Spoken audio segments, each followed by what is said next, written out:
Boa noite, amada igreja, a graça e a paz de Cristo Jesus, amém?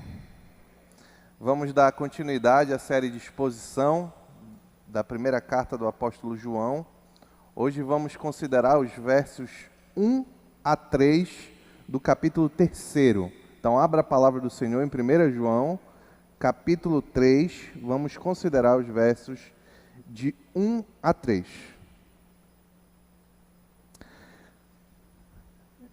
Irei fazer uma breve introdução. Algumas semanas atrás, em uma aula de inglês, a professora me questionou, com base no tema da aula, por que haviam tantos problemas nas relações humanas de forma geral, como, por exemplo, maldade, corrupção, violência, imoralidade, egoísmo, etc. O mais difícil, confesso que foi responder isso em inglês, mas deu certo. E naquela oportunidade, respondi a ela que eu precisava de 2 pontos para tratar da resposta. No primeiro ponto, eu falei o que nós estamos cansados de saber. O problema do mal no mundo, a raiz de todo o mal do mundo, é a realidade está na realidade que vivemos em um mundo caído, e que a totalidade da humanidade foi contaminada pelo pecado. Essa é a raiz do problema, é a origem de todo o mal. E o segundo ponto, eu esclareci a ela, essa mania de ponta é coisa de pastor, né? Mas não tem jeito. No segundo ponto da resposta, eu esclareci a ela que a raiz do problema, que sobre a raiz do problema havia ainda a realidade de que o mundo, os homens, são orgulhosos. Todo mal, em alguma medida, nasce do orgulho. Como consequência do orgulho, os homens são egoístas. Exemplo, vou tentar tornar isso bem claro. O que o orgulhoso pensa? Como o orgulhoso pensa? E aqui é uma luta de todo mundo, viu, meus irmãos? Não é exclusividade de ninguém. Como o orgulhoso pensa? Para o orgulhoso, ele é a pessoa mais importante do mundo. Então aqui já vai logo uma aplicação que nem estava aqui. Se você acha que você é a pessoa mais importante do mundo, então você é um orgulhoso. Se eu acho que eu sou a pessoa mais importante do mundo, então eu sou um orgulhoso. Como consequência deste modo de pensar orgulhoso, as melhores coisas devem ser dadas a quem é melhor. Então o orgulhoso não só pensa que ele é o melhor do mundo, como ele pensa que tudo de bom deve ser dado, ele é merecedor de tudo de bom. Que o nome disso é o egoísmo. O egoísmo é filho do orgulho.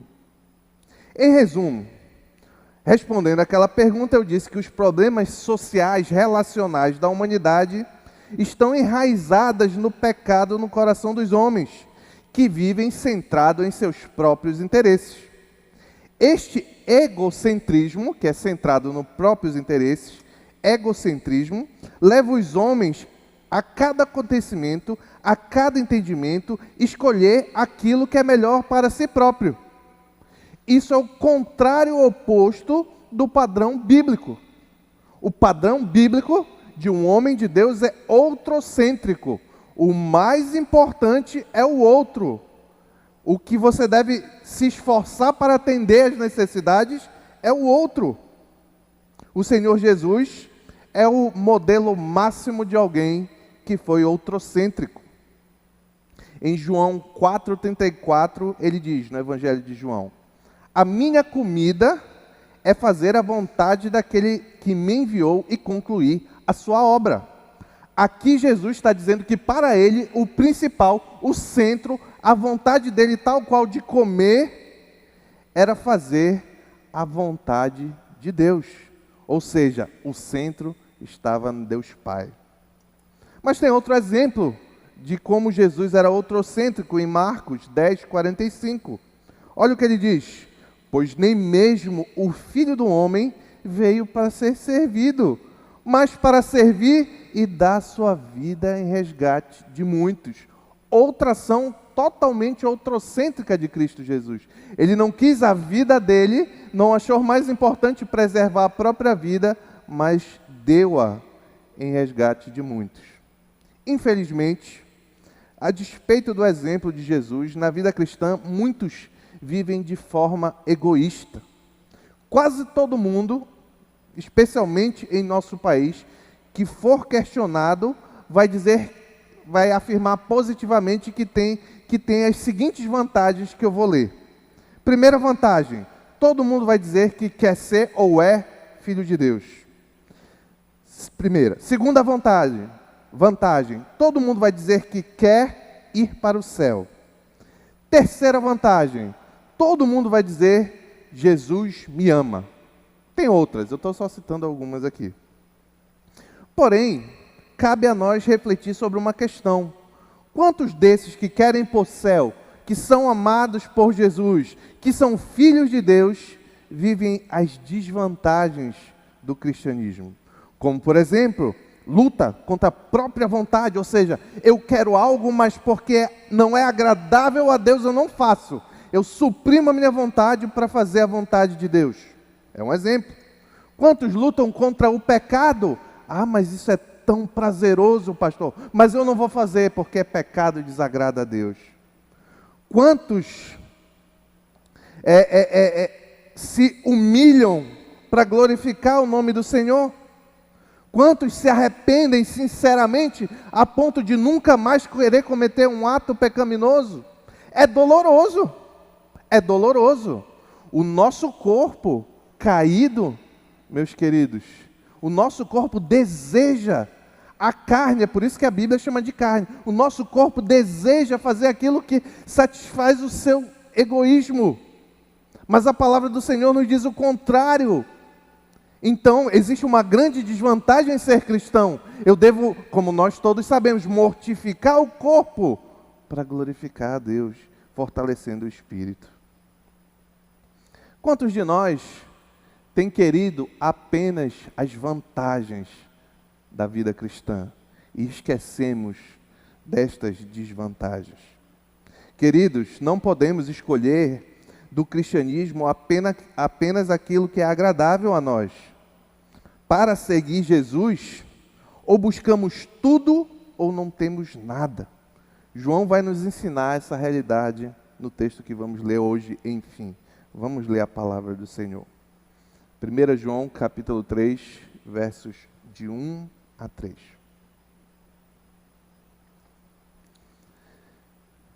Vejam como é grande o amor que o Pai nos concedeu.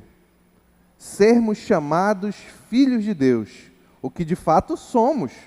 Por isso o mundo não nos conhece, porque não o conheceu. Amados, agora somos filhos de Deus e ainda não se manifestou o que havemos de ser. Mas sabemos que quando Ele se manifestar, seremos semelhantes a Ele, pois o veremos como Ele é. Todo aquele que nele tem esperança, purifica-se a si mesmo, assim como Ele é puro. Oremos ao Senhor. Pai, obrigado pela Tua palavra, Senhor. Nos revela entendimento, que Teu Santo Espírito nos ensine algo novo da Tua vontade nesta noite, Senhor. Em nome de Jesus. Amém. Um breve contexto. Nós tivemos um aniversário da igreja, então acho que faz umas 2 semanas que nós não consideramos. De qualquer forma, eu faço sempre bem rapidamente para nós compreendamos onde essa passagem está inserida.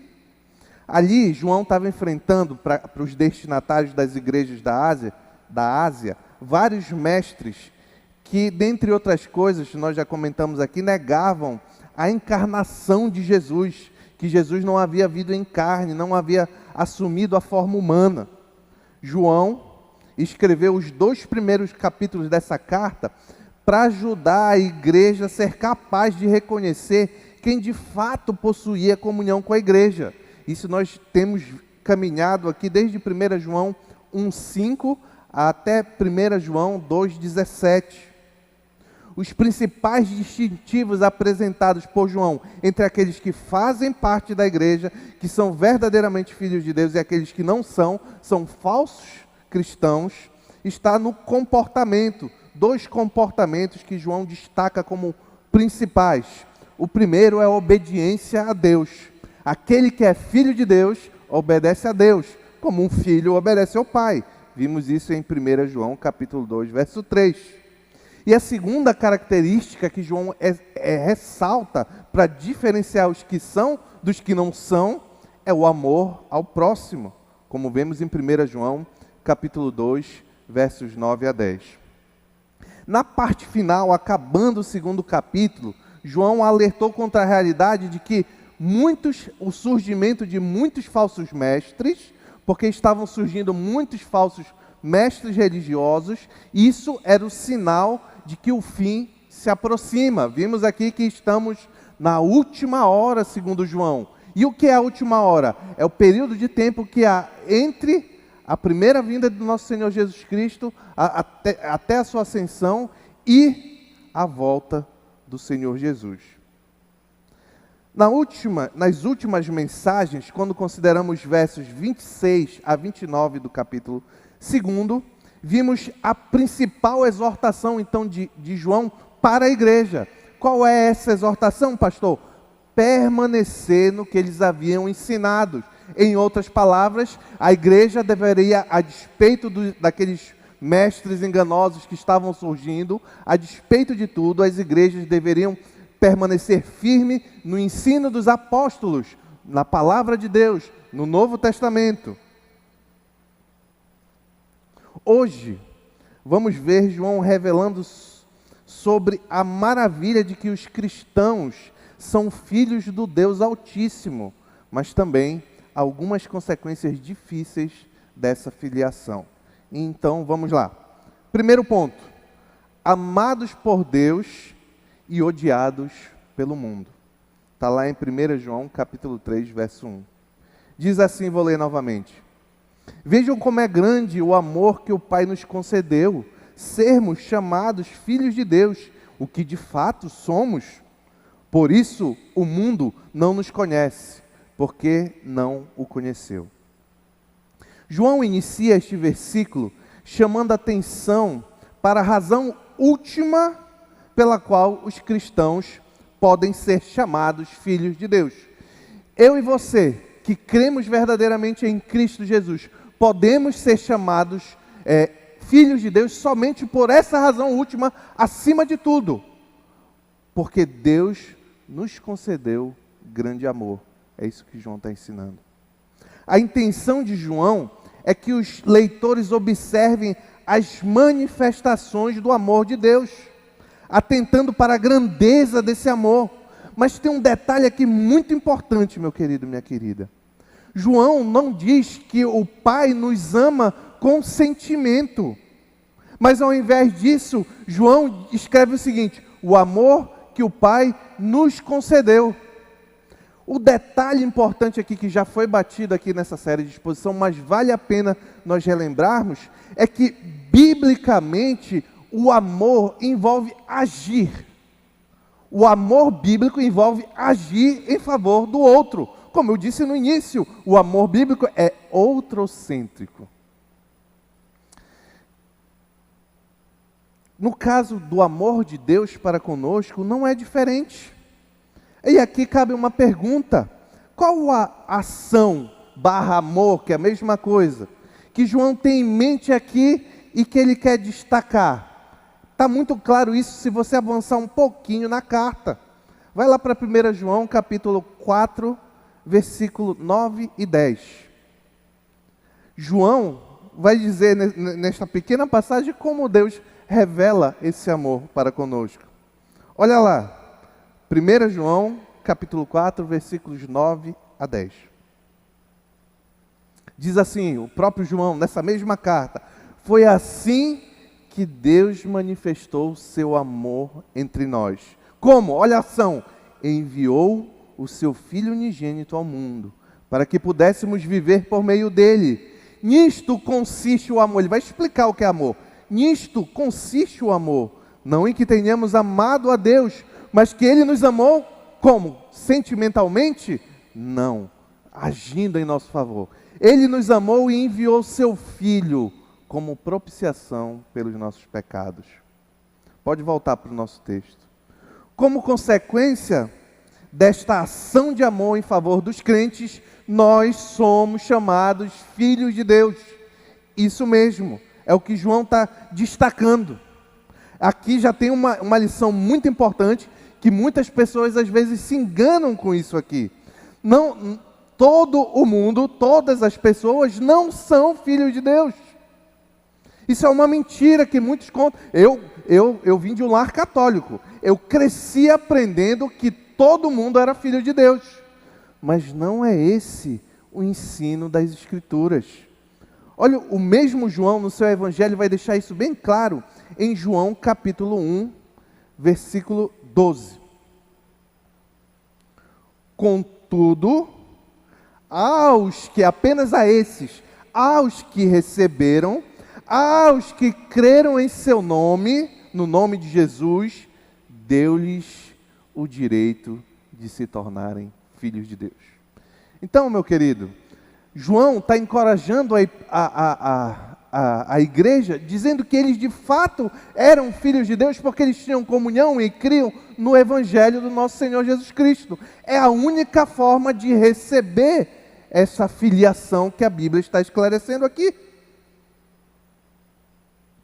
Que honra, que maravilha, que bênção grandiosa ser filho de Deus. Você já refletiu quanto a isso? Às vezes eu creio que nós somos muito apegados às circunstâncias. Eu falo por mim também. Somos muito apegados às circunstâncias e esquecemos de coisas muito maiores que têm valor muito maior. Se você é um crente, você é filho do Deus Altíssimo, o Criador de todas as coisas, que criou tudo pelo poder da palavra, o que sustenta todas as coisas pelo poder da palavra. É esse o nosso Deus, é esse o nosso Pai dos céus. É tão grandioso isso, que Paulo vai destacar algumas dessas vantagens de sermos filhos de Deus, mas também ele vai deixar uma pequena desvantagem aqui, lá em Romanos. Abra lá a sua Bíblia, em Romanos capítulo 8, versículo 17. Olha o que diz. Note como Paulo equilibra as vantagens de ser filho de Deus com uma certa desvantagem aqui. É claro que eu estou falando tudo entre aspas. É supremamente maravilhoso ser filho de Deus, mas a nossa vida aqui não é um mar de rosas. Paulo vai falar sobre isso. Ele diz, Romanos 8, verso 17: se somos filhos de Deus, então somos herdeiros. Olha aí, só maravilha. Somos herdeiros de Deus, co-herdeiros de Cristo. Maravilhoso. Agora vem uma desvantagem aí. Se de fato participamos de seus sofrimentos, para que também, então aí depois que você participou do sofrimento, aí vem a outra vantagem, para que também participemos de sua glória.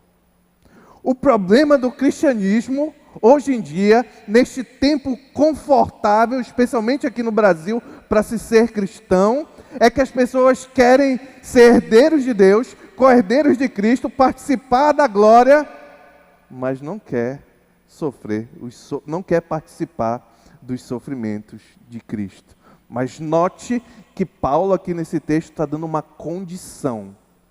Somos co-herdeiros de Cristo se, de fato, participamos de seus sofrimentos. Os filhos de Deus, meu querido e minha querida, experimentam o amor de Deus, porém não é possível experimentar esse amor sem participar dos sofrimentos do nosso Senhor Jesus. João, na sequência do nosso texto, pode voltar para o nosso texto, João, na sequência do nosso texto, vai falar sobre uma das faces desse sofrimento que os filhos de Deus devem experimentar. Ele diz lá, no texto que estamos considerando, verso 1 do capítulo 3, o mundo não nos conhece, porque não o conheceu. O mundo em que vivemos, em sua grande maioria, é hostil e descrente. Consequentemente, não conhece os filhos de Deus, como também não conheceu o próprio Jesus. João vai destacar no seu evangelho que aquele que é a palavra estava no mundo, falando de Jesus. E o mundo foi feito por ele, mas o mundo não o conheceu.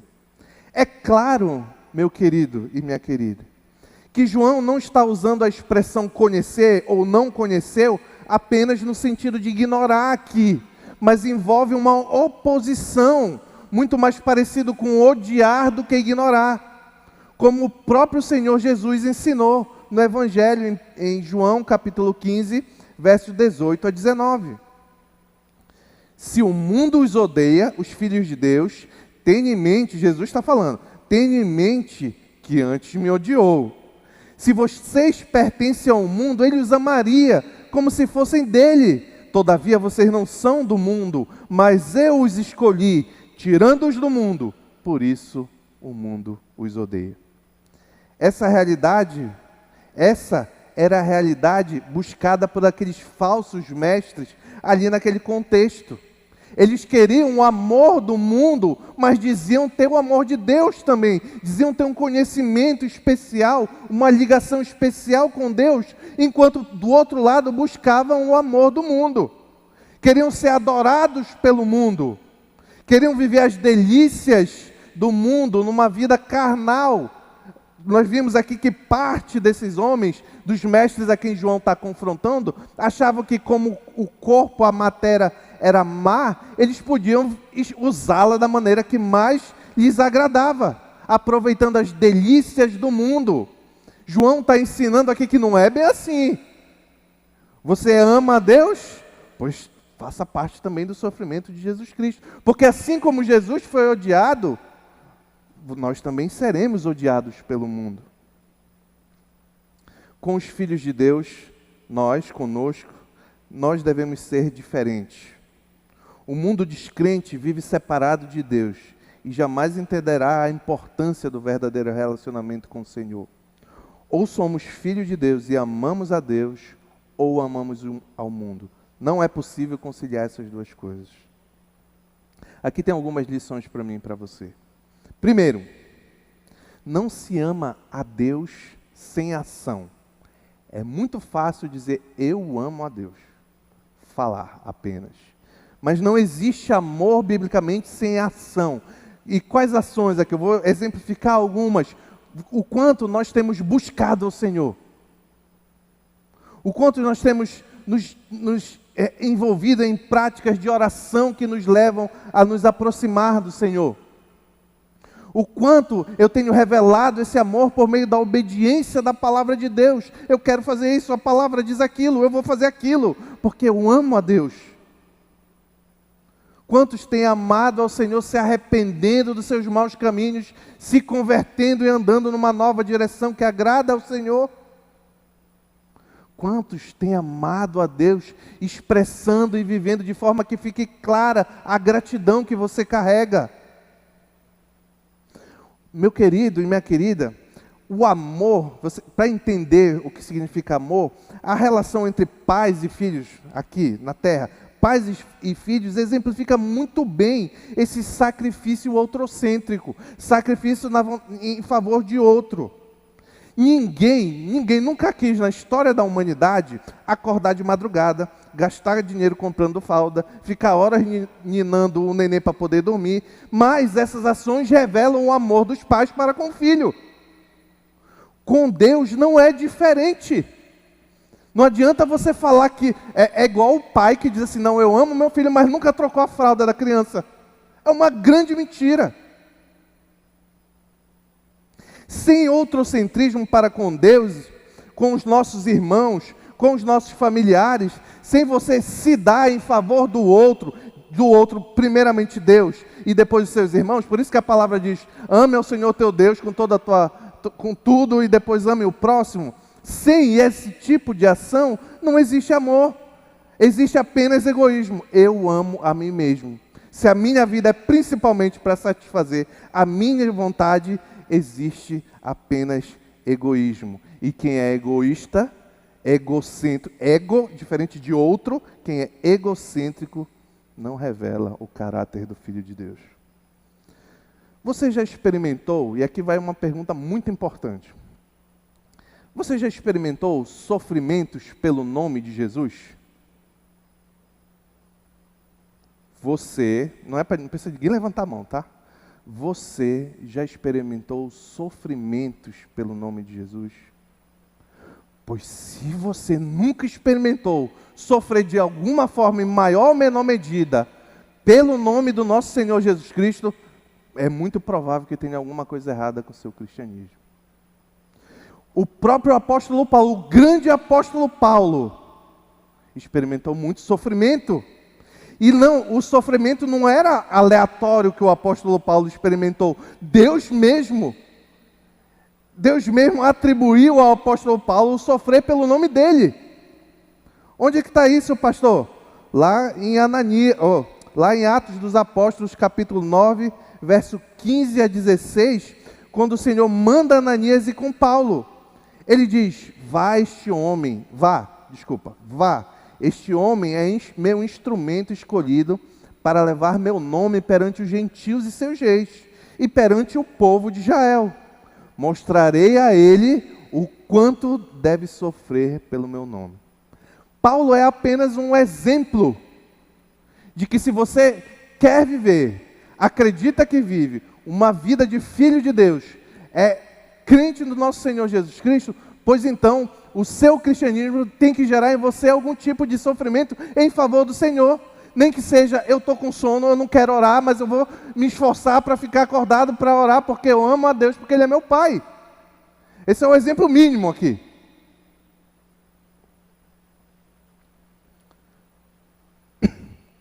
Segundo ponto. A vantagem futura para os amados.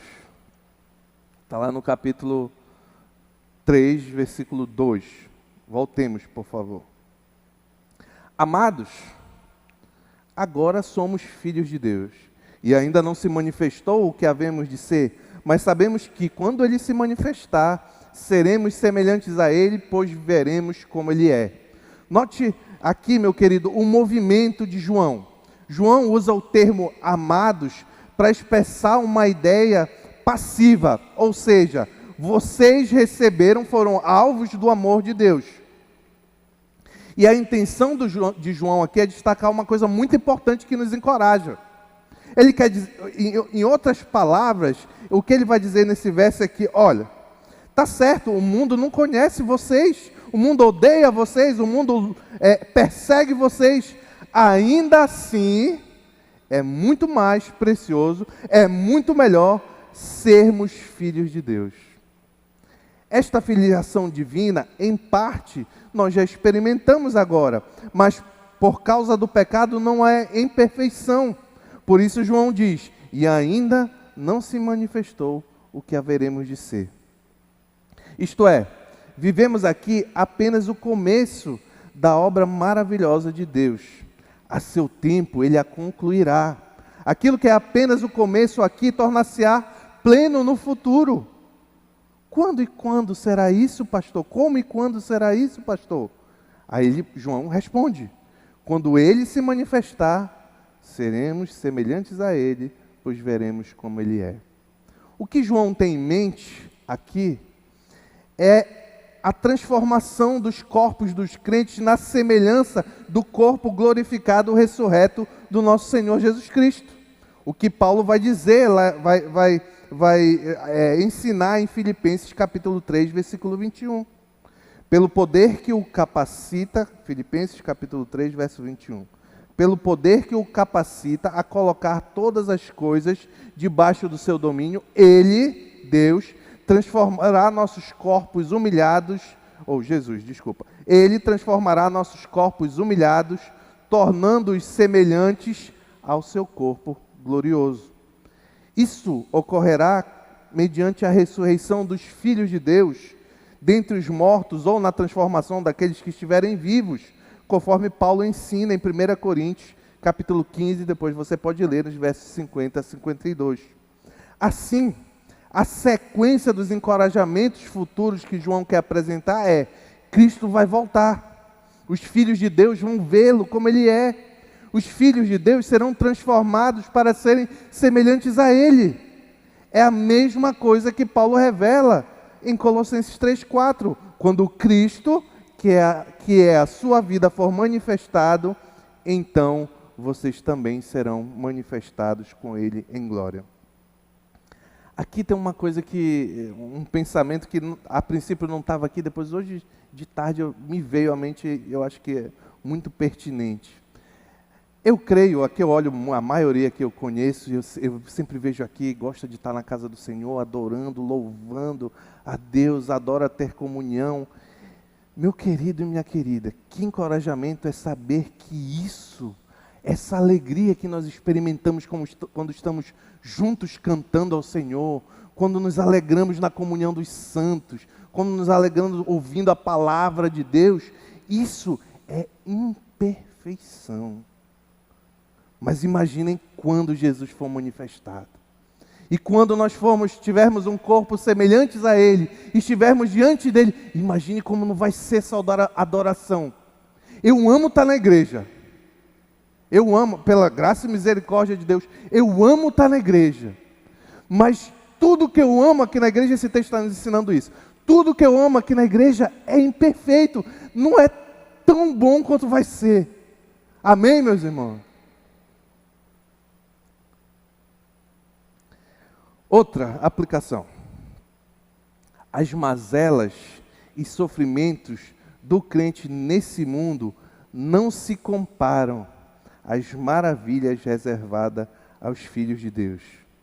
Se você, meu querido e minha querida, é um crente do Senhor Jesus, luta contra o pecado, se arrepende dos seus pecados, ama a Deus, experimenta sofrimentos pelo nome do Senhor Jesus, pois saiba que lutos, enfermidades, dificuldades financeiras, perseguição, todas essas coisas não podem ser comparadas com a glória que há de ser revelada em nós.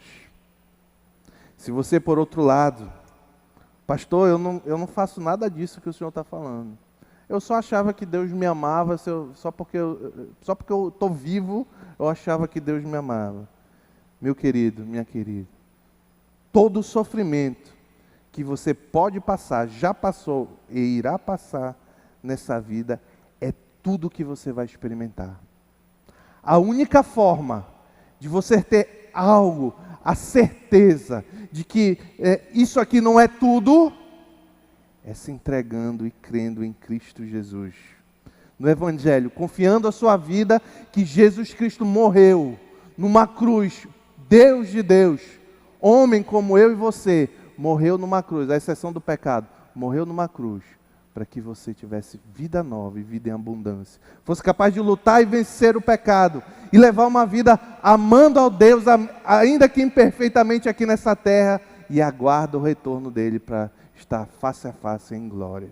Se você não crê nisso, pois aproveite esse mundo cada segundo da sua vida, porque é tudo que você vai ter. Terceiro ponto. Amados e puros. Lá no verso 3. Todo aquele que nele tem esperança, purifica-se a si mesmo, assim como ele é puro. Depois de revelar as futuras maravilhas de sermos filhos de Deus, João agora apresenta uma consequência natural e prática de todos que querem ter essa esperança. João não perde a oportunidade aqui de exortar a igreja. E como eu estou expondo João, eu tenho que ir junto. Esse termo, esperança, que você vê aí nesse verso, frequentemente é usado no Novo Testamento no sentido de certeza, quando esperamos algo que temos certeza que irá acontecer. Consequentemente, a certeza de sermos semelhantes a Cristo, que é puro, obrigatoriamente deve despertar em nós o desejo de ser puro. Em outras palavras, se nós temos certeza que um dia estaremos face a face diante do Senhor, que é puro ou santo, que não tem pecado, isso deve despertar em nós, nos filhos de Deus, um desejo também de ser santo. É a lógica de João. Lembrem que a imoralidade, como eu falei agora há pouco, era parte dos problemas daqueles mestres.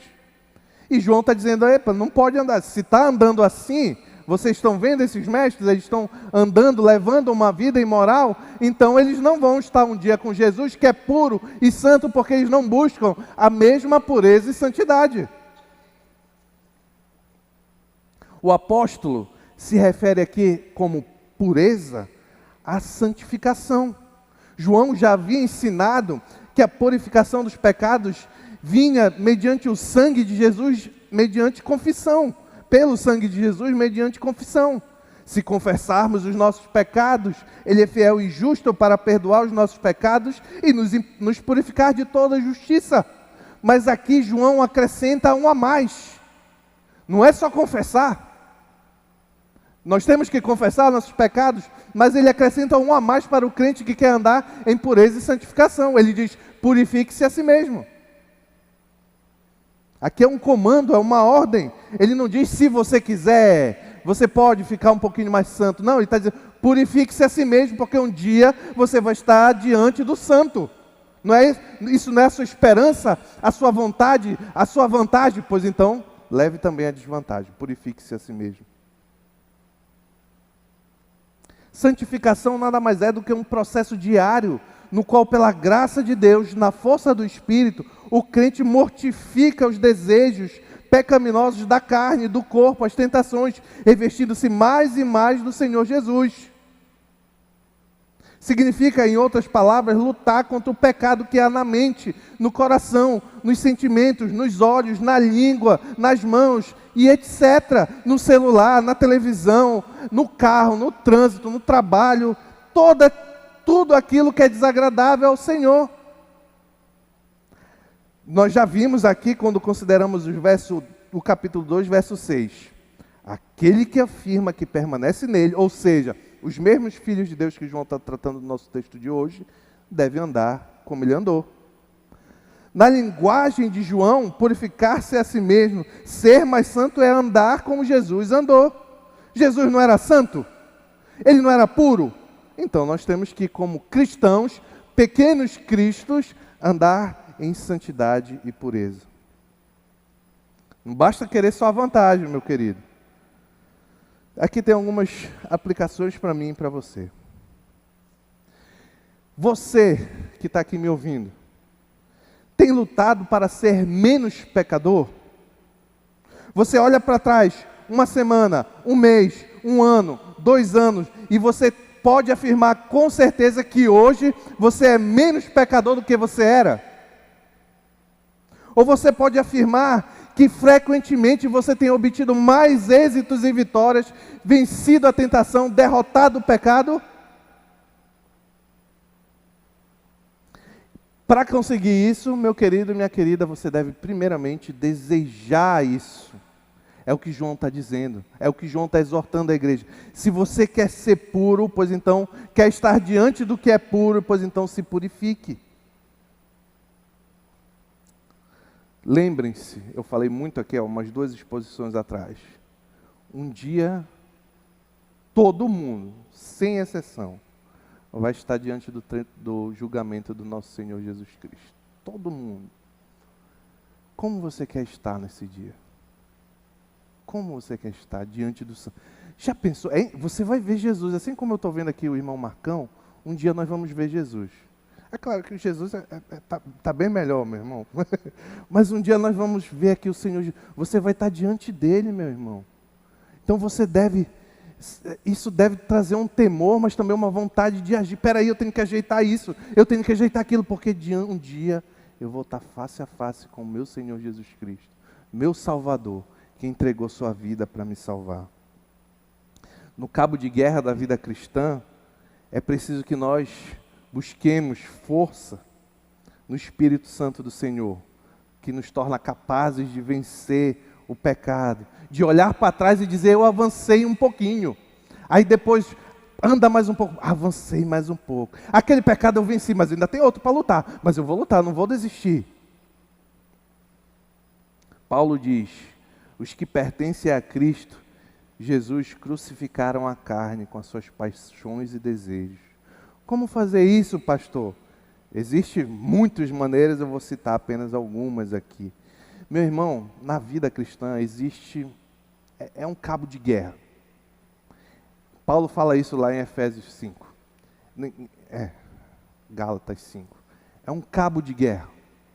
De um lado, em cada um de nós, a carne querendo fazer a sua vontade. E o espírito querendo fazer a vontade de Deus, do crente. Estou falando com o crente. Ali, o lado que você alimentar, vai ser o lado que vai vencer. Se você se alimentar das coisas do alto, oração, leitura da palavra, comunhão dos santos, presença, não só presença física, como tem muita gente que vem para o culto e só tem presença física, o camarada está no celular. Olha, dá para ver tudinho daqui. Se você está, eu já sei quem é. O camarada está no celular, não adianta de nada a presença física aqui. Uma vez o pastor disse uma coisa que eu achei muito interessante, e eu concordo 100%. Se você veio para cá para ficar no celular, fique em casa. O celular está lá. Não é pecado ficar em casa no celular, depende do que você vai ver também, né? Mas é melhor do que vir para cá, para a casa do Senhor, local de adoração, onde o Senhor...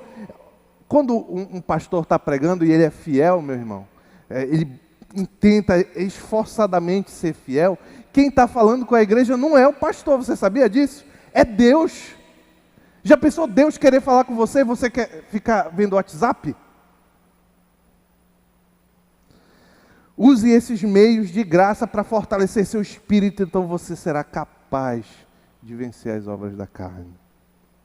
Por tudo isso, que nós não sejamos tolos como muitos que afirmam ser cristãos e filhos de Deus, mas que ignorantemente querem desfrutar apenas as benesses do cristianismo. Pois esse cristianismo é falso, é uma invenção humana e não salva ninguém. Mas, do outro lado, que busquemos cada vez mais sermos santos como Jesus, almejando alegremente o dia que seremos semelhantes a Ele, pois o veremos como Ele é. Em nome de Jesus, amém.